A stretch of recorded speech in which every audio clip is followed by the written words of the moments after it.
You're willing to overlook some awful on your side, and you're willing to exaggerate some on the other side. But everybody's on the same team, so you have to pretend these people lighting churches on fire aren't.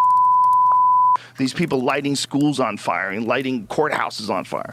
The mostly peaceful. Oh, it's mostly peaceful, Adam Burning Curry. in the background. I saw someone again say this because of what happened in Atlanta. Yeah, the Cop City thing. Yeah, and they were there calling was literally this a thing, cop car on fire. Anyway, they were calling it mostly peaceful in CNN's backyard. I know, it's fantastic. You're not the propaganda department. You can't define things in a way to calm people down. That's not what your job is. That was podcast giant Joe Rogan blasting the media, namely CNN, yesterday, when he went on a rant about how media outlets act as the propaganda department for their ideological allies. The context here is Atlanta police arrested 6 suspects on domestic terrorism charges in connection with an anti-police riot over the weekend, protesting the building of a police facility in a wooded area of the city, Cop City, a $90 million facility. Protesters in Atlanta were purportedly angry about the death of activist Manuel Esteban Paez-Terán, or Tortuguita. He was killed by police after he allegedly, according to them, refused demands from the authorities and allegedly fired a gun at state troopers while protesting the facility. We talked about this yesterday with Marianne Williamson. I know both you and her, who followed this more closely than I have a lot of questions about that encounter, which was not recorded, and it's supposed to be recorded.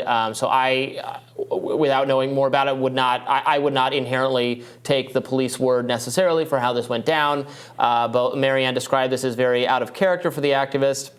I probably also object to that kind of facility being built on taxpayer dime to make police more militaristic. Police need more training in how to diffuse situations without loss of life, not in how to operate tactical gear or execute SWAT team raids. So I agree with you guys on all of that stuff. I probably agree, at least in part, with Rogan on the questions of the riots turning, if not violent, destructive, things being set on fire, windows being smashed. These are never tactics that I approve of, no matter who does them. I think they're bad I think they're bad ideas in and of themselves, because you shouldn't smash other people's stuff, and also because in my view, I know there's a lot of conflicting research on this, but I think they tend to draw negative attention to causes, or causes that might otherwise be worthwhile to become associated with lawlessness and violence, which then shuns moderate people you want to attract to the cause. But what's your view? So I am going to have a bit of a hot take here, which is that I don't believe those kinds of protest actions are always unjustified. Mm-hmm.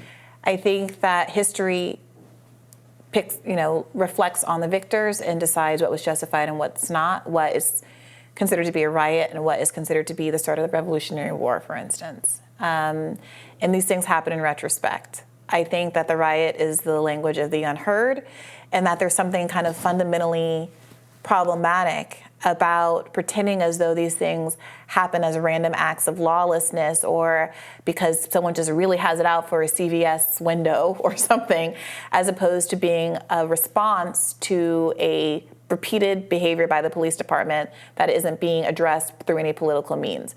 I would also say that the same, to be clear, of the 1-6 protesters. I have argued recently on my show and elsewhere that there has to be consistency when we look at how the criminal justice system is treating protesters, many of whom were egged on and encouraged by the President of the United States and thought that they weren't going to be culpable, were promised that this by elected leaders that they were justified in believing that the election was stolen, and that they were doing something patriotic and good when they entered the Capitol and tried to stop the count. So, so that being said, but what are you saying is the hypocrisy?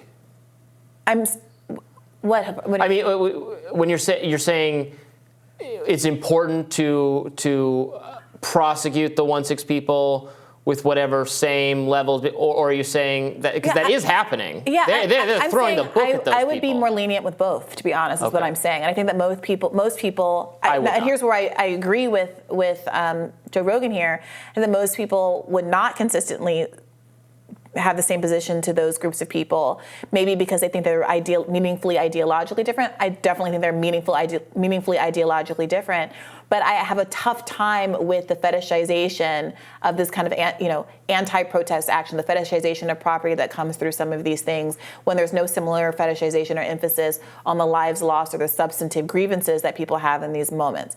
Now, I also agree with Joe Rogan when he says that there is a certain degree to which liberal outlets pretended like everything was completely nonviolent. I do think it's true that the protests were mostly nonviolent. I think that's an accurate statement. There were 20 million people in the streets. Right. Most of them weren't violent. That's technically true about the 1/6 protests as well. There were thousands and thousands of people 100%. There. 99% of them, 95% of them Absolutely. did nothing wrong except exercise their First Amendment rights. Absolutely. So I think that Rogan is wrong to say you can't say that it was mostly nonviolent. Of course it's true. But I think you can also recognize that there is violence. Like, of course you can recognize that things were set on fire, a police station was burned down, and frankly, public polls after the police station were burned down, that police station was burned down, were in favor of the protesters because public sentiment was such that no one wanted to be a fan of the police. We all saw a human being murdered on camera, screaming, crying out for his life, saying that, he couldn't breathe, and he was killed with impunity. And people at the time believed that a building was a perfectly good exchange for a human life. In fact, it wasn't enough, right? So, look. But it doesn't bring the person back to set the car on fire. No, nothing does. Or to smash the windows. The point I'm arguing is that I agree with Joe Rogan that there is sometimes a failure to acknowledge that there is violence, but my issue would be, yes, there's violence, but I don't necessarily think that it's not politically warranted.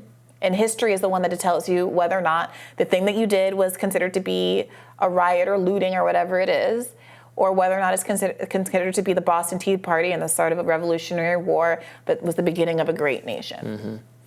Yeah, I think we're pretty far apart on this one. I agree with you that there's a lot of hypocrisy on both sides with who gets characterized as violent protesters and who gets, conservative media saying these are patriots fighting for our rights, these are Antifa terrorists, or on the other way, the mainstream media saying these are, fascist Nazis and these are people fighting for racial justice. Who burned down the church, by the way? I don't know that we actually know who started the church at Lafayette Square. There was a Proud Boy leader that took credit for burning down the Black Lives Matter church flag at one of these events. So even there's some mixed messaging there for Rogan. Sure, but they've thrown the book at those people. Yeah, and I don't agree with that. I do agree with it. Frankly, I don't want to live in a society where windows are smashed and things are set on fire and those people are not held accountable. I want those people to go to jail. I do. I don't think you should be getting a multi-year jail term. Well, you should get a jail term that's consistent with the crime you commit. Yes, I don't think you should be locked in solitary confinement. I don't want to lock people in solitary confinement regardless of what their crime is.